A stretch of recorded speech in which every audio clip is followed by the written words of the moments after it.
Assalamualaikum warahmatullahi wabarakatuh. Nama saya Gazadia Muhammad dari 12 MIPA 7. Di sini saya akan mempresentasikan apa saja upaya-upaya yang dilakukan Indonesia untuk membebaskan Irian Barat dari tangan Belanda.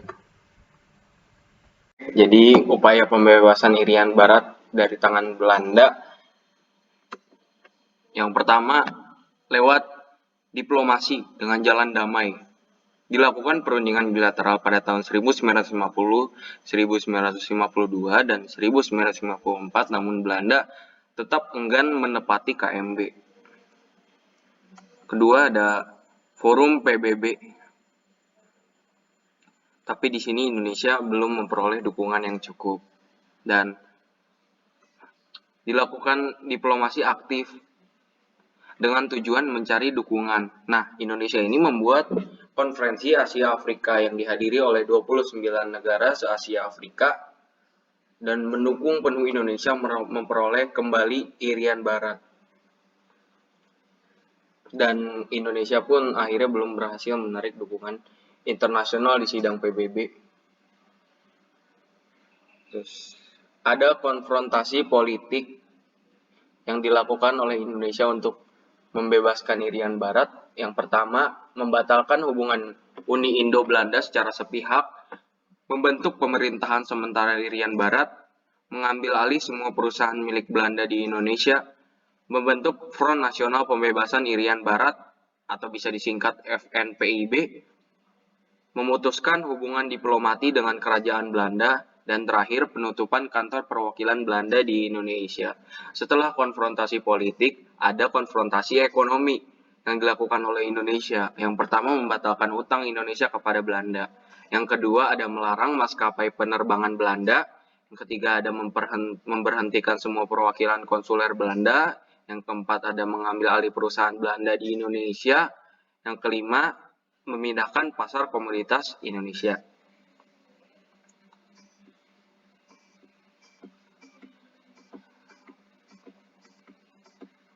Di pidato Soekarno dalam sidang umum PBB pada tanggal 30 September 1960, bangsa Indonesia memperkeras sikapnya kepada Belanda. Masalah ini kembali lagi dibuka di PBB, masalah Irian Barat. Dan Amerika pun memberi saran. Amerika mengatakan Belanda menyerahkan kedaulatan Irian Barat kepada Indonesia melalui PBB maksimal 2 tahun. Indonesia pun setuju, tapi lebih singkat. Dan Belanda tetap ingin membentuk negara Papua.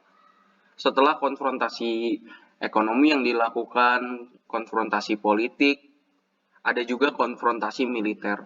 Yang pertama adalah mencari bantuan senjata ke luar negeri yang dipimpin oleh A.H. Nasution. Nah, Belanda protes ke PBB bahwa Indonesia akan melakukan agresi. Belanda memperkuat kedudukannya di Irian Barat. Nah, pada tanggal 19 Desember 1961, ada rapat besar di Yogyakarta yang dikomandoi oleh Insinyur Soekarno. Insinyur Soekarno di sini mengajak seluruh rakyat terlibat langsung dalam konfrontasi militer perebutan Irian Barat. Dan hasil dari rapat besar di Yogyakarta menghasilkan Tri Komando Rakyat atau bisa disebut Trikora. Dengan misi gagalkan pembentukan negara boneka Papua. 2. Kibarkan sang merah putih di Irian Barat. Yang ketiga, bersiaplah untuk mobilisasi umum. Setelah Trikora, Presiden mengeluarkan Kepres nomor 1 tahun 1962 tentang pembentukan Komando Mandala untuk membebaskan Irian Barat. Tahapan strategi Presiden Soeharto, infiltrasi yang pertama, lanjut ke eksploitasi dan langsung ke konsolidasi. Belanda ini awalnya hanya menganggap enteng Komando Mandala, menganggap pasukan Indonesia tidak akan mampu melakukan infiltrasi. Ternyata Belanda salah dan infiltrasi itu berhasil dilakukan oleh Indonesia. Pada tanggal 15 Agustus 1962, terjadi perjanjian New York. Dari pihak Indonesia diwakilkan oleh Adam Malik dan pihak Belanda diwakilkan oleh Van Rooyen.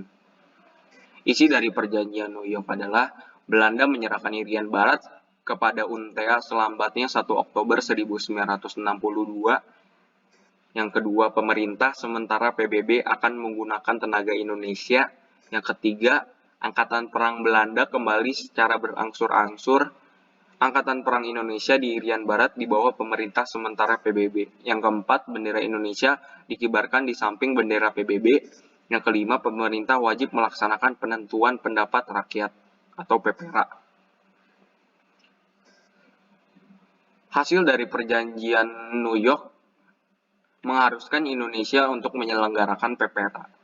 Dan PPRA ini dilaksanakan pada masa Orde Baru pada tanggal 14 Juli sampai 4 Agustus 1969.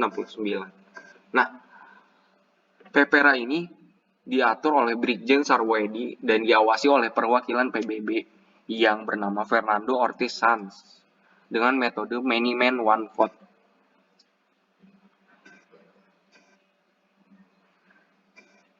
Nah,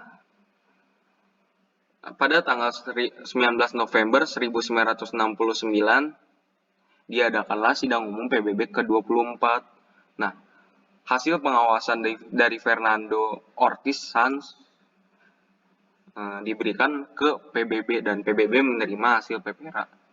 Dan Irian Barat resmi menjadi bagian dari Negara Kesatuan Republik Indonesia secara de facto dan de jure. Sekian video dari saya. Wassalamualaikum warahmatullahi wabarakatuh.